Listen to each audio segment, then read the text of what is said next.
live long and prosper. So in this video series, I'm going to be talking through the social justice elements of every episode of the original series of Star Trek. The thing that inspired this project was actually a Fox News article which argued that Star Trek has in some way betrayed its traditional commitment to sort of political neutrality or middle ground by embracing progressive politics. In this series, we're going to see that Star Trek has always embraced progressive politics, and it's always been aspirational for social justice in various senses. I am taking a broad perspective on social justice here, so that may include multiple different types of social justice, whether that's racial, whether that's economic, whether that's religious, whether that's abilities, gender and sexuality, anything broadly considered. I will go through every episode. Some of the episodes I will interview fellow Trekkies and talk with them about it. And then below, in the descriptions, I will give you additional information about the episodes, particularly their original air date, who wrote the screenplay, and who directed that episode. I also want to dedicate this series to my dad, Michael Allen Zapkin. He was an OG Trekkie from back in the day, and it was watching the original series with him that I came to love Star Trek. So in this video, we're going to be talking about the episode Day of the Dove, and I'm joined once again by, one of my academic heroes, Kevin Wetmore. Kevin, thanks for coming back. My pleasure, Phillip. Glad to be here. So I'm going to let Kevin introduce himself. He's going to give you a plot summary of Day of the Dove, and then we're going to launch into our discussion. Cool. As Phillip said, my name is Kevin Wetmore. I'm a professor of theater arts at Loyola Marymount University.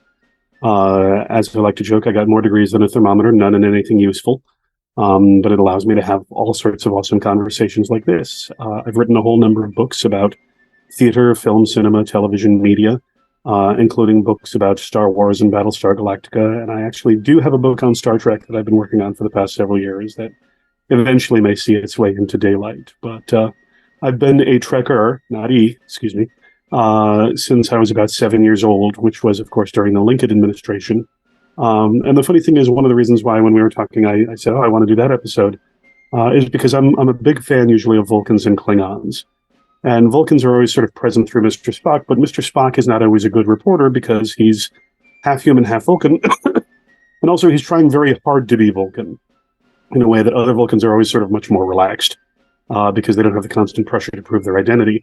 And in much the same way, the Klingons are awesome. They're the big bads, of course, in the original series, but they only really show up in 3 episodes in force. Trouble with Tribbles, oh, good Lord, just one right out of my head. It's, of course, where the Organian Peace Treaty comes in. Phillip, what's the episode with the Organians? Errand of Mercy. And then this one, of course, Day of the Dove. So I sort of find it fascinating that we have one of the most comic episodes, one of the most beloved episodes of Star Trek, featuring William Koloth, or William Campbell, rather, as Captain Koloth. William Campbell, of course, who also plays Trelane, the Squire of Gothos, who just chews the scenery like the Cookie Monster and is clearly having the best time facing off against Shatner. So that might be one of the most beloved Klingons. And then you've got Kor and Errand of Mercy, who's there to sort of try to get the Organians to become part of the Klingon Empire because they have resources they need. And instead, the Organians are proven to be these sort of huge minds in existence that then force the Organian Peace Treaty. The Klingons and the Federations now have to play nice. And it's under that, then, that in this 3rd season episode, we get the Day of the Dove. We meet our 3rd Klingon captain, Kang, played by Michael Ansara, who had been a sort of a Hollywood character actor and used it to playing the heavies quite a bit. And just tangentially, since I'm being all PhD and have to show off a little, the episode was written by Jerome Bixby, a sort of very popular 1960s sci-fi author who also gave us Requiem for Methuselah, and the very popular Mirror Mirror episode. And he has one more a little bit later on in season 3. So Bixby has sort of given us some really interesting episodes. And the Mirror Universe continues on through all iterations of Trek. It shows up in, of course, Discovery. It shows up in Deep Space Nine. So the Bixby has sort of given Trek the gift that keeps giving with that episode. This one, on the other hand, is quite fascinating because it's seemingly a sort of ship in a bottle episode. It's set on the Enterprise with a few minutes on a planet. And yet at the same time, the implications and the political thought behind it are quite deep. So my 7-year-old self appreciated this on one level, and my 47-year-old self and my 51-year-old self appreciate it on far different levels. The basic plot, as we finally hit to the plot here, the Enterprise receives a distress signal from a Federation colony saying that they're under attack. And they beam down and they find there's no evidence of the colony. There's no survivors, there's no ruins, there's no nothing. And just as they're going, well, what the heck is going on here? They're surprised by a group of Klingons who capture them and who say the Enterprise attacked our ship and killed over 400 of our crew, and there's only 38 of us left. And so we are now going to take over the Enterprise. And Kirk says, okay, I'm going to call the Enterprise and we'll all beam up and it's your ship, I guess. And the Klingons are like, haha, earthworms humans are earthworms. They are easily squashed and stepped over, and we are Klingons and we are mighty warriors. And Kirk makes sure to point his communicator at the camera so we can see that he's pushing the "Hey Spock, something's up" button. And Spock says, "Understood, Captain." And they beam up the Enterprise crew, but leave the Klingons in the buffer. They're like, what's going on? We got a bunch of Klingons here. And so they bring security to the transporter room. Kang is very upset. Kirk, you promised no tricks. I said no tricks after we get to the ship. Ha ha ha. I got you through a legal loophole. I got you with my Lego mumbo jumbo. So the Klingons are taking the brig and they're trying to figure out what's going on. And the Klingons are insisting the Enterprise attacked and destroyed the ship. And the Enterprise is insisting the Klingons destroyed the colony. A colony with no ruins? This is a made-up thing, Kirk. It doesn't exist. And they can't figure out what's going on. And all of a sudden, the brig is wide open and every object in reach has been turned into a sword and they begin fighting. And also, Chekhov, I should note, gets very angry because Klingons killed his brother Pyotr. You killed my brother. And finally, Mr. Sulu tells him Chekhov doesn't have a brother. And so it's like, wait, he doesn't have a brother? But he hates Klingons. They're like, we have no idea why. This is all made up. And Kirk begins to theorize and sort of helps to wake up Spock that something more is going on here. And it turns out an entity that looks like flashing lights or a cascade of color spinning. Basically, it looks like the wheel of death on a Mac, but filtered, shows up and it feeds on emotion, and anger and fear are sort of the strongest emotions, and that's its food. So McCoy discovers to his shock that men who are fighting with swords and receiving mortal injuries are being brought to sickbay and being spontaneously healed and trying to get back in the fight. And so Kirk says, okay, this entity is healing us. It won't allow us to die. It has shut off most of the Enterprise crew from these decks. So an equal number of Klingons and crew members are trapped on the Enterprise. Then at the same time, the Klingons, one of my favorite lines from this show, which probably tells you far more about me, but I have remembered this line ever since the first time I saw this episode because it's just weird and profound. And again, I was a weird 7-year-old. I'm reading Sun Tzu's The Art of War while I'm watching Star Trek. And an unnamed Klingon, when Kang is like, how do we beat the Enterprise? They outnumber us 10-1. And this other Klingon says 4,000 throats can be cut in one night by a running man. And all the other Klingons are like, yeah. And so it's, now that is an interesting approach to this. We can't beat them head on, but we can. So the Klingons are already plotting. And I think one of the things that's happening in the episode is they're trying to show that, the Klingons are devious and they're deceptive and they want to cut throats because we're Americans. We look you in the eye when we kill you. And they're trying to very much establish this sort of moral difference, except, Kirk lies, Kirk tricks them. Kirk is also not playing by the rules of war, except when he does it, it's clever. So there's this very strange thing going on that I'm sure we're going to talk about. Anyway, as they begin moving ahead, they manage to capture Mara, Kang's wife. And she is his science officer. And she is not only the first female Klingon I believe we've seen, and certainly the first female Klingon to speak on film. She's played by this fabulous actress who, and that is one of the things I think we're also going to talk about is the Klingons are mostly white actors playing in what we would consider blackface. They have considerably darkened their skins with makeup to make them more Klingon-y and therefore distrustful. Kirk finally manages to convince Mara that there's an entity that's fueling this, and it would be better for the two of them to join together. So they go to engineering where the Klingons are, because the Klingons shut down life support, saying, this is how we're going to win.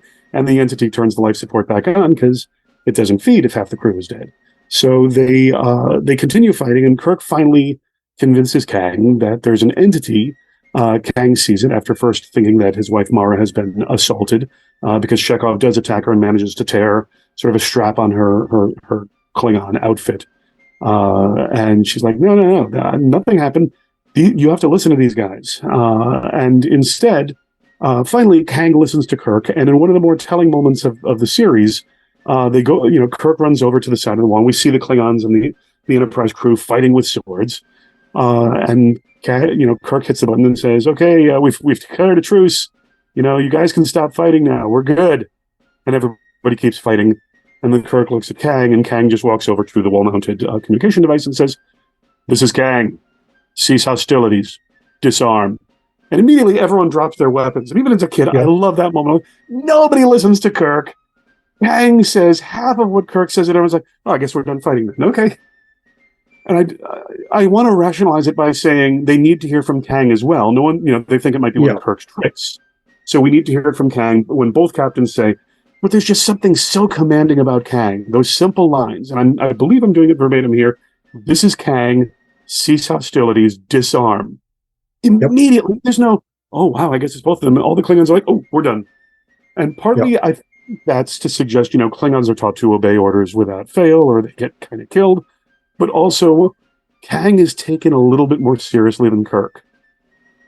I think had Kang talked first, the Federation folks would not have waited for Kirk to talk, to put down their weapons. They would have been like, Kang said, if Kang says it, one way or another, we're kind of done here. So the other thing that they discover then is if the creature feeds on anger, hostility, and hatred, then laughter will drive it away. And they all begin laughing, except, of course, for Spock, who is content to raise an eyebrow sardonically, which counts for laughter with him. And there's this beautiful little moment where they're laughing and playing at being friends, and Kang hits Kirk on the back, and it's genuinely jovial and playful.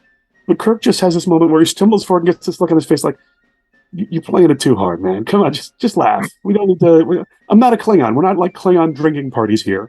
And I'd like to think that moments in this episode really sort of set up what we ultimately see in Next Generation in terms of Klingon culture, because there's so little Klingon culture in original Star Trek other than, they're bad, they're an empire, and they're kind of Chinese, they're kind of Soviet, but all they are is evil. And then by Next Generation, one of the things that you see in Day of the Dove is this actually is a culture of honor. That there is this notion when Kirk's like, kill your wife if you don't surrender. He's like, she understands. I love her and she died well. And Kirk's like, you're not going to kill me? Kirk's like, no, it was a bluff. It's like, oh, no Klingon would agree to that. If you kill me, he wouldn't. He would have been sad.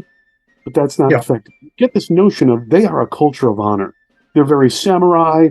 They're very Apache. They're to a lesser extent European knights, and that it's this culture of honor, and honor is very important. And Next Generation, they have a field day with that. And I always connect this episode with the Next Generation episode, A Matter of Honor, where during an exchange program, Riker is sent as an exchange student, so to speak, on a Klingon ship, and learns to do things the Klingon way. And there is a logic to their culture. So what Next Generation hints at, what the original series hints at in these sort of bad guys, Next Generation, and in this episode, it doesn't show up in Errand of Mercy or Trouble with Tribbles. It's this episode that shows the Klingons not just as evil warriors who are bloodthirsty, but as people of honor who, again, the third greatest line from the show when they're like, Kang, it's an alien feeding on us, and Kang just looks at him and says, only a fool fights in a burning house. And I'm like, that's so good. Bixby, why are you giving the best lines to the Klingons? So these, as someone who studied the history of warfare, I think I am first and foremost a Klingon in terms of my thinking. Only a fool fights in a burning house. 4,000 throats can be cut in one night by a running man. And this is Kang, cease hostilities, disarm. And you listen to that. And at the end, of course, they then, help the Klingons out. They deposit them somewhere. We're not really told. But we discover, okay, they've been sent safely away. They realize we didn't attack them, and we're going to keep the Organian peace treaty, and now everything's fine. Ha ha ha, chuckle, chuckle, chuckle. Because as soon as the entity leaves, the last shot is the Enterprise sort of sailing away, so to speak, with the entity in space going, damn it, in his own alien way. And then and what comes next is they take them to, a way station, or they bring them to the neutral zone. It's just, and now we'll figure out what we're going to do. See you next week, folks. But a few short episodes later, we get the way to Eden, and everybody's a Herbert. So, space hippies, man. Might have been more than you wanted or less than you wanted, but it's what you got. No, that was good. That was thorough. So, I think particularly in the light of the sort of context, the connections with Next Generation, let's start by talking about the Klingons as a race, sure, right? Because in Next Generation and really going forward, even in the movies, the original series movies, the Klingons have a very defined physical appearance with forehead ridges and things like this. Here they are very swarthy. Mm-hmm. Like, you can get away with saying this isn't blackface because they aren't meant to be African Americans, but it's very much a similar technique. It's darkening visually the it's similar. White actors for to show something about their character and make them other. Yeah. So it might not technically be blackface, but it's problematic. It's visually similar at the least. But it's also worth noting, like with Trouble with Tribbles, Captain Koloff and the Klingons in that episode, they are not swarthy. They are not. There are other John Colicos in Errand of Mercy. Yeah. So there are some individual Klingons in other episodes who are slightly swarthy, but nobody sort of systematically as much as they are in this episode. Certainly. So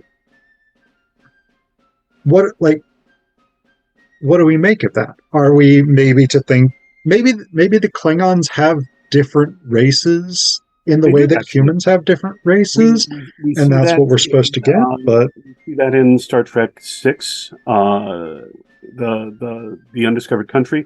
We see Discovery especially makes that point that there are different ethnicities within the Klingon Empire of Klingons, and that's sort of one of the things that, with the exception of Let That Be Your Last Battlefield, the original Star Trek is when we encounter an alien species, they're all the same.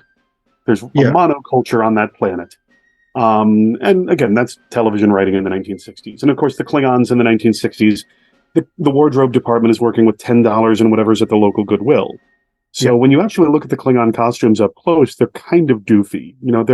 They're wearing sort of they're wearing basically black parachute pants with military boots, and then a black turtleneck with a gold, almost see-through top. And they cleverly gave Kang a sash to show, to make him a little bit more blingy. But their uniforms are just considerably darker than the Enterprise. They're all wearing the same uniform except for Kang's sash. So there's the danger of the enemy is a monolithic, monochrome one thing. Seeing them, we see this in propaganda for the Second World War. We see this in propaganda during the Vietnamese War. The enemy are all one giant unit. They all behave the same way. They're no individuals. They're just this faceless peril. And certainly, you and I have email exchanged about the Vietnam War is going on when this episode airs, and there are little bits of elements of that in there. Having said that, and you said you wanted to talk about sort of the Klingons as a people, the culture develops over the course as Star Trek develops. So when they got money for Star Trek: The Motion Picture, we get to see the Klingons at the beginning, and we get that wonderful Klingon theme song as the ships are entering V'ger. And Mark Okrand is sort of hired to create lines of dialogue in Klingon, which then Next Generation is like, well, we need more, until there's finally a book in Klingon, and there are Klingon language courses, and you can read Shakespeare in the original Klingon. Tak pa, tak be. It really resonates in the original Klingon. So I don't read Hamlet in any other language. Exactly, you shouldn't. Once you've read Klingon, you don't go back. You're going to read it in Cardassian? Please. That language has no poetry. It's not bad in Vulcan. It captures some subtlety, but it's also not the original. Anyway, Yeah. Klingon culture continually develops as the Klingons themselves become more complex and nuanced. Yeah. In Next Generation, they want them to be, because of the Organian Peace Treaty and then the Khitomer Accords, there's not just this peace. We have Worf, and Worf is sort of supposed to be our introduction into Klingon culture, except Worf himself was both raised by humans, and even though he is Worf, son of Moog, is a proud Klingon and knows a lot about Klingon culture, his autoethnography often informs what he believes of his own people. And there's that wonderful exchange between him and Guinan at one point, where he's like, Klingons do not laugh. And she's like, no, Worf, you don't laugh. Klingons laugh a lot. Klingons are some of the funniest, happiest people I know. And later, throughout the rest of the series, we see that. We see that they're playful, that they joke, that they sing and dance. They have this whole culture. They have opera. They have performing arts. They have artists. And even though they're a warrior culture, one of the things that starts in this episode, they're like, why are Klingons the way they are? And Mara tells him, look, there aren't a lot of resources where we are. So we have to expand just to continue to exist. And, we've developed this culture where the strong survive. So it is a culture that honors and values strength and violence, because that is how you preserve and protect your people. And on the one hand, in 2023, we're like, that sounds kind of militaristic and dangerous. And yet at the same time, culturally, it makes perfect sense. And there's a lot of respect for it. And so by the time we hit Day of the Dove, or by the time we hit the Star Trek The Next Generation, there's this desire to have a much more nuanced approach to the Klingons, where we can have officer exchanges and where Worf will accept discommodation for the benefit of the Empire. And we realize, for all their talk of honor, the Klingons have politicians, their legends, the Sword of Kahless and all this. There's a lot of stuff going on behind the scenes that is not particularly honorable. So we finally have the big Klingon civil war with Gowron and the Duras clan and all that. And there's this notion of this entire history of the Klingons that they're not the one-note baddies of the original series. That every time we brush up against them, it's just this sort of minor incident in their history because they have all of this other stuff going on. And I appreciate that Star Trek did that in terms of, we're going to take the one-note alien bad guys, make them into this entirely complex culture that's actually very worthy of respect. The point where Picard is invited in during the ascension of Gowron, and he's like, I'm going to be here and a part of this, and we're going to make sure we do it with honor. And everyone's like, oh, this guy gets it. And what I love about Next Generation is, again, this is happening in late 80s, early 90s, when scholarship as well and literature are looking, post-colonial theory is exploding, and it's the notion of, let's stop looking them as other, let's consider the things from their point of view, because everything they do makes sense to them, rather than the original Klingons who are, we are evil, I am evil, Kirk, and I take pleasure from watching you squirm. Ha! And everybody's like, fine, but you can only have 12 Klingons on the station at all times, and we're going to have this many, and we're going to do this and that and the other thing. And he's getting it on the other side from Nils Barish, where he's like, this bureaucrat from the Federation's a jerk, these Klingons are jerks, and all I want to do is relax. Yeah. So it's, we move away from Kirk's ego-centered, Western-centered approach of the original series to this sort of very, these are our partners, these are people that we can work with, we can understand their culture, their problems and issues. We're not going to see eye to eye on everything, but mad respect. Yeah. And the beautiful thing about Star Trek, it's the thing about having Worf on the bridge in the first is, from the very first episode, it says, hey, a few years from now, your enemy is now going to be a part of your culture and working with you. And a few years from now, then we see, Nog in Deep Space Nine becomes the first Ferengi accepted to Starfleet Academy. And by the time we hit, even within Next Generation, they show Rachel Garrett's ship, and you've got Klingons and Ferengi working on the ship as part of the group. And by the time the Dominion War is over, there's kind of this weird respect for Cardassians. We all had to fight together, and we even got the Romulans in here. So by the time you get to Picard, it's like, oh yeah, the Romulans are still kind of iffy, but a lot of us are working with them and trying to make a better world. And as always, Star Trek is the mirror we hold up to what we're doing right now. So a Day of the Dove is a very Cold War narrative. Next Generation is a very, dare I say, Bill Clinton-esque, I feel your pain, multicultural, polycultural, postmodern narrative. And I think that's one of the ways that Enterprise failed, is it didn't really capture the zeitgeist in the way the previous series had. It was just sort of telling stories of the start of the Federation and the Zindi War, which when instead it could have been doing, a lot more about this strange new world in which there are these external dangers. I think they got caught up in sort of, and the Zindi, who have 9 or 12, whatever it is, different species make up their collective. Like, we're dealing with Al Qaeda, dude. That's not what we're worried about right now. You're not really reflecting back our own fears and concerns, and most of all, hopes. The best part of it, I was heartbroken when Sadiq Al-Fadir changed his name to Alexander Sadiq. I'm like, dude, what are you doing? Representation's important, and you do you. It's up to you, man. It's your career or whatever. But the past 5 seasons, you've had this very Arabic Muslim name, and Trek needs that. The world needs that. Your fans need that. So the beauty of Trek, and there are many beauties to Trek, is this notion of inherent progress with setbacks. And not that, we're good, and so technological progress is always progress, but this notion of we will continue to grow as a species. And we will overcome adversity, but we will also overcome our own prejudices and the things that we allow to hold us back. And I hate to admit it, but sometimes during the dark days of Trump, Trek is what keeps me going. We're going to come out on the other side of this. We're only about 140 years away from Zefram Cochrane. So, the eugenics wars are coming up. I mean, they were supposed to be fought back in the 90s, but we're a bit behind. But it is coming. Well, maybe we can have that. Maybe that will be one of the lessons we learned from Star Trek is if you fight the eugenics wars, then a couple centuries down the road, somebody's going to discover Khan in a spaceship, and that's just going to fuck everything up. All kinds of problems when Khan gets woken up. The law of unintended consequences in terms of, this is SETI Alpha 6. Or it turns out that he's Benedict Cumberbatch despite being Indian. What? So, Trek doesn't always get it right, but when it does, it's some of the best stuff out there. I fully admit there's nothing related to it. Apropos of nothing that we're talking about, I've been watching Strange New Worlds and just think it's wonderful because whoever's behind it really paid attention to that original series and is doing the original series, I think, for 2023, and it works. So, well done.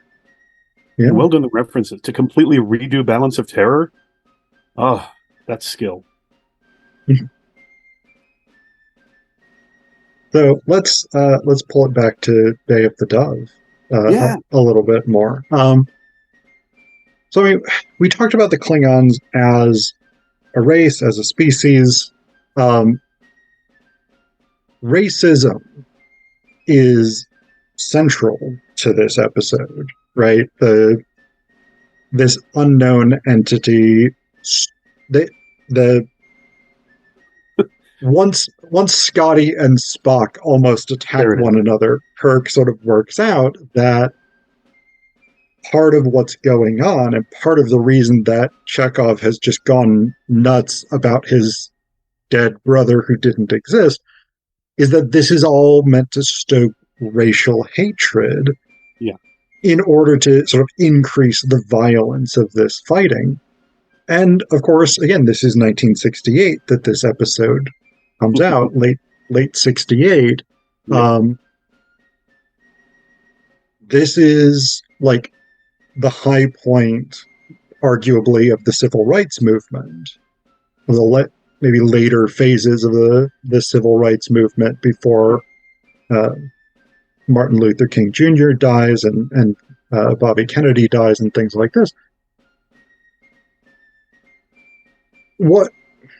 How would you sort of describe the connection there between the role of racism in this episode and what's going on, not just with the African American civil rights movement, but even with like the Vietnam War and sort of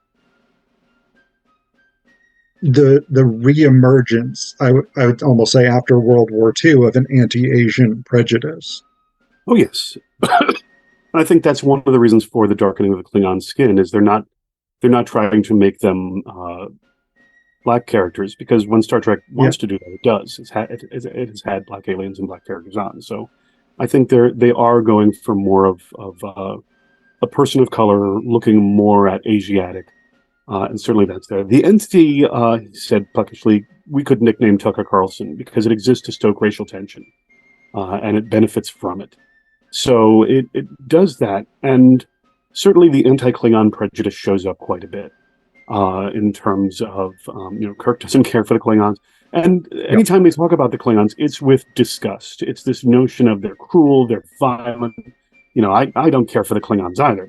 Chekhov, they killed his brother. Chekhov doesn't have a brother. And all of a sudden, that moment alone, one is a clue within the mechanism of the plot that, okay, this entity can mess with your mind and convince you, oh, the Klingons didn't lose 400 crew members. There was no colony there. It can convince us of the most ridiculous things. So there's commentary right there on the uses of prejudice, that prejudice makes you much more inclined to believe lies, much more inclined to believe things that aren't true or accurate, because then it just feeds into the prejudice. It becomes a vicious circle. But for my money, anti-Klingon prejudice is nothing new. What is far more fascinating is Star Trek has an ongoing presence of acceptable prejudice. One of his closest friends continually refers to Spock in deeply prejudicial terms. Why, you green-blooded, pointy-eared Vulcan. I'm like, dude, that's ugly. I mean, in fairness, he does have green ear or green blood and pointed ears, but why? You as a ship's doctor of all people, in a show that's about anti-prejudice constantly. Prejudice is wrong. Racism is wrong. We have entire episodes dedicated to that theme. And in those episodes, McCoy's like, oh, this machine over here. You know how Vulcans are. Okay. Dude. So the exchange that you mentioned between Kirk and Scotty, or between Spock and Scotty, is wonderfully revelatory. And I think part of the deeper theme of the episode, when Scotty's like, you freak! And he's just going off on Spock and how much he hates him. Yeah. And Spock just comes back. And Spock's my boy. I identified so strongly with Spock growing up and still do. Spock can do no wrong. And when Spock's like, I find it distasteful to serve with humans with your constant emotional outbursts. And Spock just starts revealing his own prejudices. He's like, you are all so far beneath me. And Spock is sort of the first one to spring out of it. And he's like, oh, wow. Like, those feelings are in there. The entity just brought them out. And it makes me look at Scotty twice and go, you're a nice guy. But when you get, I'm willing to bet when Scotty gets drunk, he looks around and then tells Vulcan jokes. So there's this notion of, well, a lot of people who behave perfectly well in public, do have bias, do have inherent bias. And sometimes they ignore it, sometimes they're aware of it, but they behave well in public. And what I appreciate about this episode is it says, look, under wartime circumstances, even those of us who we believe are among the best, even those of us who we believe are among the most open-minded, inclusive, and accepting, still have biases that emerge and that can affect how we interact. And part of the danger is when I show prejudice towards you, it also tacitly gives you permission to start throwing it right back in my face. Yeah. So for a show that paradoxically and somewhat schizophrenically advocates both raw violence to solve problems, but also diplomatic solutions, and oftentimes going back and forth between the two. Oh, well, if we blow this up, that'll solve that problem. Hey, we blew it up. It solved the problem. In the very next episode, it's called a Horta. It's having kids. You're killing its children. If you guys get along, it'll work to the benefit of everyone. Hey, those little creatures are digging up all the ore we need. It's like, yeah, talk it out with the Horta, and there's not a problem. Oh, but these guys we need to blow up. That's the running sort of overall theme of Star Trek. Sometimes you got to blow stuff up, and sometimes you talk to the Horta. And in the episode of Day of the Dove, and which is based on what Kirk wants to do in the moment, or what Spock can talk him into. And that is sort of the beauty of Spock, is if McCoy is sort of raw emotion and Kirk is toxic masculine bravado, Spock is the voice of emotionless reason, or tries very hard to be. And when Kirk's like, we got to do this, and Spock's like, may I remind you? Anytime Spock says, may I remind you, listen to the next thing he says, because his job is to talk Kirk down from stupid. May I remind you, Captain? And sometimes Kirk will say, noted, Mr. Spock, now, fire phasers. And sometimes he's like, good point. All right, here's what we're going to do. And he changes, the plan. And it's one of those things where the show seems to say, and this is so American, sometimes you need that bravado. Sometimes one of the very first episodes, the Corbomite maneuver is, I'm going to bluff. Yep. I'm going to say we're going to blow up the ship and make this this area of space uninhabitable for millennia. And suddenly, the alien's like, so whoa, settle down, dude. We'll talk it out. And suddenly it's Clint Howard offering everyone Tranya. And we get along and we can have these exchanges. So sometimes you need that bravado. Sometimes in order to make the other person blink and back down. And again, let's remember this is being created in the wake of the Cuban Missile Crisis, where Kennedy was Kirk. And in theory, what's going on after the lessons of the Second World War and Vietnam and the fear of encroaching communism, you have this whole history of senators and representatives who are going in front of the news cameras saying, we should be using nukes in Vietnam. We should be using nukes in Korea. And especially, when this episode airs, Lloyd Bentsen, who later on was a candidate for vice president of the United States, for, I believe, Walter Mondale, went on national television in the 60s. And it's like, we should be using strategic nukes in Vietnam. We should be blowing up. We should blow up Ho Chi Minh City. We should blow up all of the routes into Vietnam through China. And that'll teach the Chi-Coms and the Ruskies that we mean business. And fortunately, calmer heads were like, yeah, we're not going to do that. Because once we start nuking them, they start nuking us, and then the nuking doesn't stop. Yep. So the big thing in the 60s is, where do we draw the line on bravado, and where does diplomacy need to work? And finding out, if you read the history of sort of the Cold War, there were numerous times when the Russians and the Americans had no idea what the other one was doing. We'd get, oh my goodness, they're launching an attack. Or, oh, there's a plane coming over, and it hasn't stopped it where it's supposed to. And they're scrambling and we're scrambling, and someone gets on the phone like, we are not attacking you. We don't know what that is. Oh, wait, it's one of our B-52s on patrol, and their navigation compass failed. They think they're over Korea, not over you.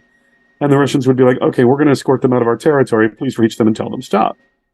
And when you think how close we came to people being like, well, time to start bombing then, when it was an honest mistake or, sometimes deliberate provocation that was just designed to make a point and not start a war. So Trek is playing all of this out writ large with oftentimes a nod towards Spock of, yeah, we might not trust the Ruskies, but we have to trust them to stay alive. Yeah. We have to stand up to them when they're putting missiles in Cuba, but we have to give them the benefit of the doubt when they assure us they're not attacking. And so I suppose what I appreciate about Trek is, bring it full circle back to your original question, there's concern and fear over the stereotype and the prejudice and the image that we have of the other, especially the adversary other. But this episode, while it's seemingly on the surface about the adversary other, is about, hey, the situation only changes if we get our stuff together, if we recognize, hey, we're responding out of prejudice. And we're even turning against each other. Of course you think that, Peacenik, you socialist. Well, of course you think that, you racist conservative. Let's get past that, because that does not solve the problems. It might be true that you are racist, and it might be true that I'm socialist. But those are not our only attributes, and we need to work together to solve the problem. Otherwise, the problem doesn't get solved, and then the economy collapses. The planet goes up in smoke. The next generation inherits a planet with far less landmass, a lot more water, and no food. And that's our legacy, folks. So Trek from the very beginning was saying, yeah, we know the Klingons are a-holes. What are we going to do about ourselves? Because the problem is not the Klingons. We can talk to them eventually. The problem is this alien that is encouraging Scotty and Spock to fight. This alien that is encouraging Kirk to not want to listen, that is encouraging Chekhov to fight, get badly injured and come back and fight some more. We can't fix them. We can fix ourselves. And that's what we need to do, because our own prejudices are ultimately what is fueling this. And if we can get past them and become the model, hey, Kang, we're not the enemy, that thing is. Kang, who is a good leader after all, ultimately this shows he's a good leader. And he keeps his word. When they say, let's have a truce, he'll say no truce. And he's like, okay, well, we're not going to have one then. Let's have a truce for now. Okay. And it will be honored, because this is the first hint that we have. Klingons are dishonorable. They're sneaky little devils in Trouble with Tribbles. By this point, the Klingons are honorable warriors. They're savage. They're violent. They would just as soon tear you apart as talk to you. But they have honor. Yeah. And as we've already talked about, that drives the culture from here on in. And Kirk, who is able, dealing with the differences of other cultures is important. Dealing with our prejudices against that culture and against each other, even within our own culture. And that's made much more blatant, and let that be your last battlefield, where you have, the two guys, I'm black on this side, but we're black on this side, and therefore they're not people. I mean, that's Gene Roddenberry going, I'm not even going to make this subtle anymore. I'm going to slap you in the face with a large fish for an hour and see if you notice, metaphorically speaking. I'm not even trying. Here it is. That's him being super blatant. But again, even in episodes like this, it's there. This whole notion of, hey, examine your own prejudices, fight your own your own tendency to believe in the biases that you might not even be aware that you have. Because only by doing so will you change the status quo and remove yourself from danger. And maybe even move on to the Khitomer Accords. All the Organian Peace Treaty does is say the Federation and the Klingons can't fight unless these circumstances exist. And the Khitomer Accords say, you know what? Let's not fight. Let's not just not fight. Let's actually have exchanges and let's partner.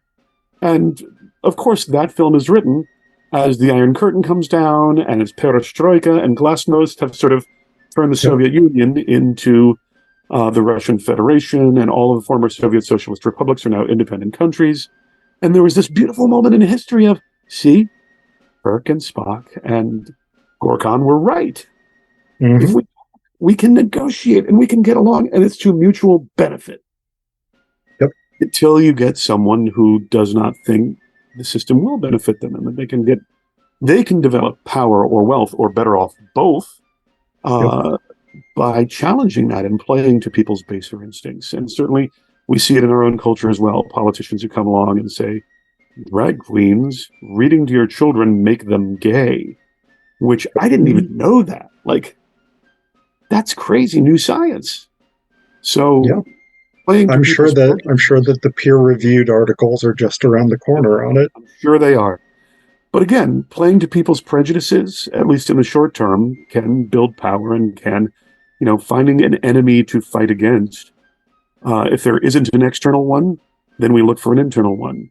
When it was the Soviet Union, awesome. And then during the era of Clinton, we're sort of looking around going, what are we going to do? Oh, yes, gay people. They want to get married now. We got to stop that. We need the Defensive Marriage Act. We're attacked on 9/11, and you saw a nation come together and go, yeah, gay people can get married. That's fine. We got to fight this. We are a people that need an adversary, internal or external. We don't care, but we need one. And Roddenberry... And now it's China. China. Well, China and internal enemies. We're like, here's the problem. The woke culture is destroying America. What's woke? It's whatever I don't like. Oh, well, that helps. So we look for enemies and things to fight. And as a species, by a species I mean Americans, we like to declare war on things. The war on drugs, the war on poverty, the war on illiteracy. And those tend to go as well as all of our wars have since the Second World War. Second World War was good. We got that one. That was a good one. Since then, our record on war on we're not so good at that anymore. And that's, again, Team Spock now and forever. Because Spock would be like, this is illogical. If this is your goal, this is the worst way to achieve it. We're also not good at that. I mean... Well, no. You want to decrease abortion rates? Criminalization doesn't do that. That is pretty consistent. There are sets of things that do that, but you also want to vote against those things. So... Sex education decreases abortion. Sex education, access to contraception, family planning programs. But then Spock would say, well, then logically, if you're not in favor of those things either, then your singular goal of ending abortion is not the actual goal. The actual goal is controlling bodies, is controlling reproduction, is criminalizing sex that you don't approve of. And then that begs the larger question, why are you doing that? So I say Spock for president. Sure, I'd vote for that. Yeah. So, but I think that's actually really a good point to sort of transition to the next thing that I'm interested in with this episode, and you've addressed this a couple of times. Is the role of propaganda in sort of controlling, confusing, certainly rendering our judgments problematic, right? Because, I mean, that is essentially what... Where Kirk says to Mara, you've listened to too much Klingon propaganda. You're not going to kill me? No, you've listened to too much Klingon propaganda. Yeah. And, I mean, in a way, the whole sort of latter portion of the episode is devoted to Kirk being like, okay, we now know that this entity is trying to control our minds and get us to fight. We have to resist that. We have to resist Tucker Carlson once we figure out what Tucker Carlson is doing. And I would argue that once we're in that sphere, this episode is not realistic because Klingons and the Enterprise crew are all like, hey, yeah, let's not listen to the propaganda and let's do the right thing and work together, which historically doesn't happen. That people don't want to give up the propaganda. They genuinely want to believe. And we've seen, especially within the past 5 to 10 years, even when you show people, I mean, this is Jordan Klepper's entire career is showing people literally evidence that they are incorrect. And so do you still believe it? Yeah. But you've literally, I've just shown you that it is 100% factually wrong. This is an opinion. This is this person themselves contradicting everything you just said. Well, that's fine, but I still think it. If this were a realistic episode, Kirk would be like, Kang, we've got to stop. And Kang would be like, hell no. And they just keep fighting for the rest of time. Well, because I definitely see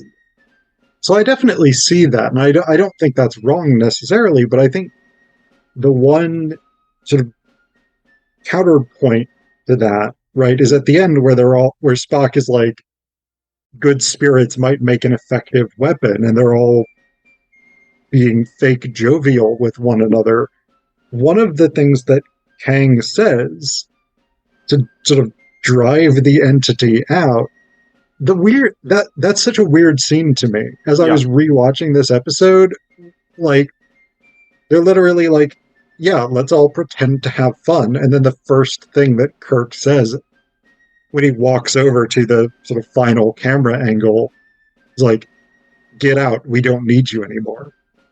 And I'm like, that's not good spirits, guy. That's still like, it's aggression, that's still the anger. Just But one of the things that Kang says, but then of course McCoy comes over and he says basically the same thing. But they do all start laughing together, and one of the things that Kang says is, we need no urging to hate humans. Yep. So, I mean, they're not giving up the proud of it. Yeah. So, I mean, they're not giving up the propaganda in the sense that, like, everybody, they're not going to be exchanging Christmas cards and singing Kumbaya over Zoom together from Kirk from the Federation territory and Kang from Klingon territory. But it's also this sort of weird moment where it's like, Kang's stated position is, I still don't like humans, and that's my evidence for why this entity that feeds on my prejudice should leave. How it's not going to get supplied with prejudice because I am prejudiced on my own terms. Yeah, I had a slightly different read on that in terms of, you've been sort of feeding our hatred. You don't need to do that. We hate them no matter what, but we're not going to fight them now. You're not going to get the aggression and anger that feed you. I'm still going to hate them. I'm just not going to do anything about it. And so the entity, prejudice is like a nice appetizer, an amuse-bouche, if you will, but it needs anger and hatred to actively feed. And so he's like, I don't need help hating humans, but you got to get out of it. And then he starts laughing. And what I've always read that as, it starts as forced. We got to laugh to get this thing out of here. But then for a moment, it starts to turn real, where they're like, it actually feels, after all this anger and fighting, it feels good to laugh, and it feels good to laugh together. And that's why I say I connect this up with Next Generation. This is a moment where, and we see this in Final Frontier, not Final Frontier, oh God, why did I bring that up? We see this in The Undiscovered Country as well, where Spock says, completely weirdly, only Nixon could go to China. We have a rare opportunity to change things with the Klingon Empire. I hate Klingons. They killed my son. And we've recorded that and now I have evidence for your trial. Yeah, Kirk is still prejudiced 20 years, 30 years, 80 years later.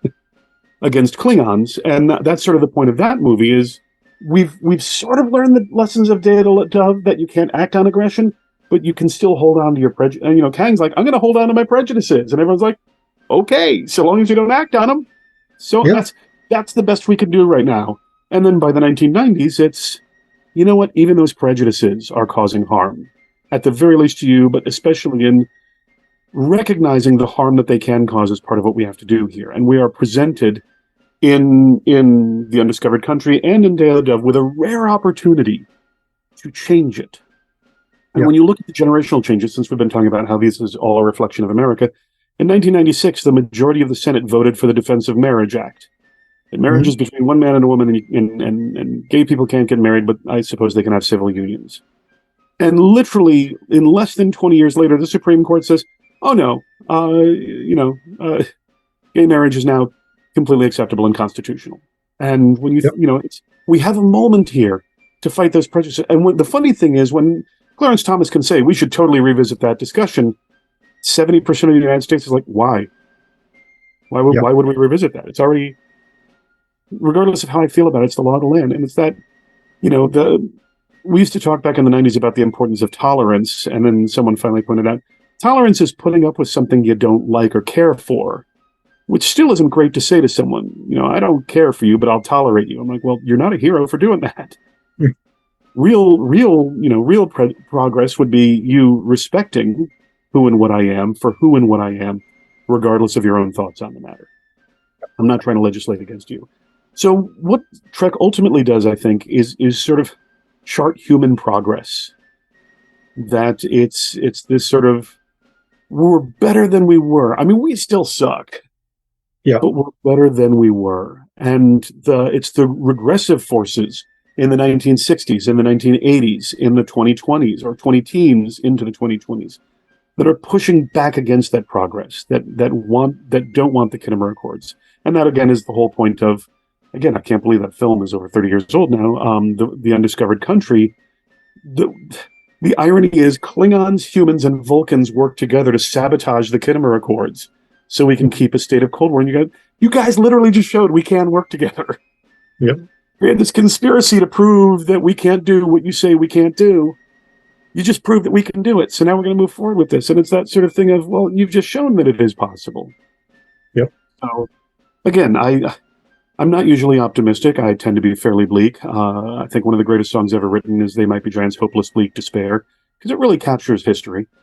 But at the same time, Trek keeps me optimistic that we can get past this. We can sit down with the Klingons, whoever they're representing at the moment, whether it's the Russians or the extreme right wing or the forces of chaos in the Middle East, and say, we are presented with a rare opportunity here to move further and fix the errors and problems of the past. And this will require you to release some of that prejudice you're holding on to, Kang, Kirk, everybody. And Day of the Dove says, there's no flip switching. What I appreciate about Day of the Dove is it's not 90s sitcom of, in 30 minutes, Tony Danza solves the problem. Yeah. Gosh, Dad, you're right. Racism is wrong. I'm going to quit the Proud Boys now. That doesn't happen. Instead, it's, I still hate humans, but I'm not going to fight anymore. All right, drop us off somewhere. I'm like, you know what? That's progress. That's arguably more realistic progress. And the Klingons and the humans continue to, but okay. And as for the change in appearance, of course, they have both the series explanation that, oh yes, back during that era, there was experimentation on Klingons, the Klingon Genome Project that made a mistake, and all of us lost our forehead ridges for a while, but then they came back and we're fine now in Enterprise. And just the other thing is, hey, we got a bigger makeup budget, so we made them look cooler until we reached the pinnacle with Christopher Lloyd as Klingon. Just give me a minute. Oh, Lordy. Okay. And then, as someone pointed out, if you want to create a new race in Star Trek, just figure out a different forehead application. What do their foreheads look like? Well, who decided aliens just have different heads? These guys have ridges. These guys have a little snake thing. These people do, it goes like this and this. And, Spock was first till we got the ears. Yeah. Well, I mean, you got to figure out cheap and relatively easy ways of making aliens in the original series. Yep. And I mean, you had pointed this out, right? The overwhelming majority of this episode happens on the Enterprise, and this is one of the things about the third season is their budget was slashed, and I think it's about a third of all the episodes in season 3 take place exclusively on the Enterprise because they couldn't afford other sets. Yeah. And that's So, you'll see recycling of things. Canny viewers will see they're going back in the wardrobe. I think one of the reasons why they could do Day of the Dove is we already have a dozen Klingon costumes from Trouble with Tribbles. They're already made. They're in wardrobe. Let's do a Klingon episode. Let's bring back this. Let's repurpose all this stuff. So there's a lot of repurposing in season 3. And there's also By Any Other Name, which also written by Jerome Bixby from a Shakespearean turn of phrase, in which the aliens kind of all wear jumpsuits. But they literally went to a local hardware store and bought painters' outfits. And the aliens put them on and like, hello, we are Kelvins. Yep. You're here to paint the roof of the Enterprise. Oh, cool. Yeah, that's how you do it. That's how you build one of the greatest science fiction franchises in human history. Yeah, I'm playfully making fun of it, but there are over 500 episodes collectively, or 700 episodes now, I think. They're catching up to The Simpsons across the series. And again, there's some terrible TV in there. Spock's Brain is hard to watch. And there are episodes of Next Generation that are difficult to watch. Every season has its duds. But they also have some of the finest television out there, and certainly television that is better acted, better written than series that win awards. And this is one of the issues that I've always had as a strong sci-fi and horror fan. The fact that Norman Reedus never won an acting Emmy for The Walking Dead, and he's doing stuff with a look, playing this sort of, at times, almost nonverbal character. And his performance is subtle and painful and beautiful, particularly in the first 2 or 3 seasons. And the fact that he's completely ignored for his acting because this is a show about, zombies, breaks my heart because people ignore genre. They don't trust it. And every once in a while we can point to, The Shape of Water and Silence of the Lambs won the Best Picture. But, is this obscure English thing that 12 people saw really the best movie made last year? And I'm not saying popularity should count for anything. I'm just saying I think genre a lot of times gets the short end of the stick in terms of praise. Because when you look at something like DS9's In the Pale Moonlight, which is arguably one of the single greatest hours of television, period, in any series, about the reality of politics, manipulating someone else to go to war, better than 24, better than The Americans, better than any drama series on network television. Watching this, and again, Avery Brooks is such an amazing actor and is doing things with a glance that really deserved so much more respect than a syndicated series on the UPN deserves. So I'm glad you're doing this series because it calls attention to the fact that some of this is ridiculous, some of this is goofy, and some of this is being done with a makeup budget of $10. Which wasn't a lot of money even back in 1967, but is still producing some of the most intelligent and thoughtful narratives, not just science fiction, but narratives on American television at the time. And when you put this side by side with Gilligan's Island or How Green Was My Valley, or Green Acres, rather, wow. I mean, Roddenberry and Company and Jerome Bixby and Theodore Sturgeon and Robert Bloch, who are writing for it, are creating incredible narratives. And these shows from '68, I just rewatched this recently to reacquaint myself beyond my favorite lines. And I just thought, good Lord, the production values are low, but what they get out of that, this should be required viewing at our nation's military academies. Yeah. I think that's a really good point. And the thing that's worth sort of always reiterating, right, is we're in this sort of moment now where so much of our mass media is dominated by, like, here's a massive amount of special effects and CGI and things like this. And if you have good storylines and good writing with compelling characters, the budget is secondary.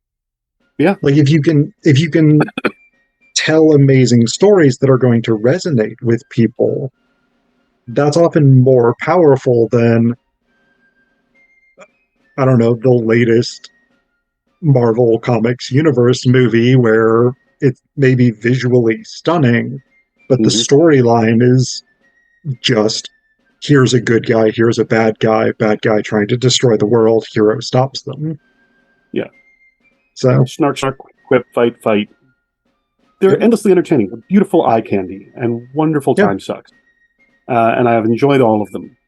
But the things that I'm thinking about years later are the smaller, quieter sci-fi stuff. And again, as a theater guy, first and foremost, I have seen Harry Potter and the Cursed Child, and I have seen epic Broadway stuff. And none of it makes my top 10 most amazing things I've ever seen in my life. One of the best plays I've ever seen was Third World Gunfights Ippy Zombie, which was performed in an abandoned power station in the Karoo Desert, lit by a bonfire on the stage, which was the concrete floor of the station, and car battery plugged in lights, from the sides. And again, there's no huge effects here, but the storytelling and the story they were telling, and it required the folks telling the story to be so visually inventive. And this is a personal preference, but in my own theater, I've always tried to do stuff like that of, okay, we're doing Marlowe's Dr. Faustus, and we have a budget of $800. We got a big borrow and steal stuff. And so the actor who was playing Beelzebub was a speech therapist, so he got an electrolarynx because he had one for his job. So all of his lines were buzzed, Faustus, we have come. And everyone was like, what the hell is that? I'm like, that's so cool. It cost us nothing. And yet it's created this really unique effect. And, as simple effect as we bought flash paper to use for the contract. So Faustus signs the contract in blood. Mephistopheles picks it up. He has a candle on his desk. Mephistopheles rolls the contract up and just holds it out, and the whole thing, boom, immediately puffs up in smoke. And every night the audience was like, what? And we're like, yeah, 10 cents flash paper. But it's just such a strong visual moment, and it ties into the larger story we're telling, that people were talking about it years later. As just such a sort of, the review that said this show was a coup de théâtre, I was like, oh, thank you. Someone got what we're trying to do. And again, we're competing against the equity shows in town that have $50,000, $60,000 budgets per production, and we're doing this for $800 and extending the run and getting all these rave reviews because we made it centrally about the storytelling, and it was forced us to be inventive. How do we take things and repurpose them in a way that people see them and go, I've never thought of that before? And so to Star Trek's, to the point of Star Trek, they're not necessarily doing that, but what they're doing is saying, these are the resources we have. How do we tell the most amazing stories with what we have? And in this combination. And ironically, it is that combo of Kirk, Spock, and McCoy that I think give you such the heart of the show. And definitely the fact they were dragging in some of the best sci-fi writers in the business and telling them, we don't have Planet of the Apes level money, but write a good story with good lines, and next thing you know, only a fool fights in a burning house. The idea of just using whatever swords are in props, I love that. The fact that when all the swords are changing, they're not all the same. You've got a Roman gladius next to an English broadsword. Scotty gets all excited. He's like, a claymore. Oh, and you're like, oh, Scotty, he found a sword that's sort of Scottish. Okay, good for him. That is one of the moments that does bother me about this. And I want this on film. I want this recorded for posterity. That is not a claymore. No, it is a basket-hilt broadsword, which was very popular in Scotland in the 18th century. Those were a big thing during the 45, the uprising that ultimately led to the destruction of the clans. That is not a claymore. And Scotty, as a Scottish person who is proud of being Scottish, should know better. Yeah. But the funny thing is, that's a minor thing. Star Trek always makes fun of non-American nationalism, both Scotty and Chekhov. When Chekhov's like, I know this saying. It is a Russian saying. I know this story. It is a Russian story. Russians invented warp travel. And you're like, none of that is true. Garden of Eden was just outside Moscow. Yeah. And Scotty's the same way. Oh, a Scotsman does this. It's like, no, that's not true as well. And Worf is the inheritor of that. Klingons do not go to the theater. Like, no, you guys have opera. The Wolf in the Fold, where Scotty's slamming on the table, and they're like, Mr. Scott, in this culture, you flash the light. Don't tell a Scotsman how to applaud. Whoa! And you're like, that's not even Scottish. What are you doing? So it's that notion in the United States of aren't other people's nationality and national pride kind of silly? On the other hand, Americans are awesome. Don't forget it. When Kirk is able to recite the Constitution from memory in the Omega Glory, yeah. Well, in fairness, as ridiculous a moment as that is, like when the Yangs are going up against the Combs, Team Yang, man. Yeah. Yeah, but he does. I mean, that's Kirk's specialty. Is you get the feeling James T. Kirk memorized several historical facts, and he's like, "What is the one to pull out here? I had to memorize this for a history test. What do I pull out here?" You know, as Robert Frost once wrote, "Because I could not stop for death, he kindly stopped for me." The point is, Kirk got these things to pull out. But again, when Spock says only Nixon could go to China. The line in that film that always bothered me is when Uhura, when they're like, "Oh, we can find the gas, the ion gas emission." And Uhura says the thing has to have a tailpipe. Like that's the equivalent of a contemporary military person, a communications specialist, saying, well, every armor has to have its, guisarme, and you're like, it has to what? Like, how does anyone else in the room know what she's talking about, even if she does? What's with all this archaic terminology?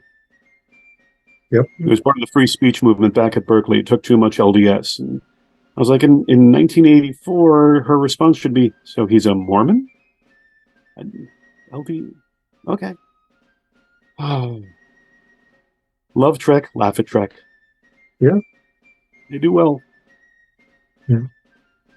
All right. I think we're gonna cut it off there in the interests of keeping this interview to about an hour. But I mean, as always, this has been amazing. Your insights are always fantastic. So thanks for being here. Thanks for inviting me to come talk Trek, progressive politics, and my adoptive people. And of course, live long and prosper.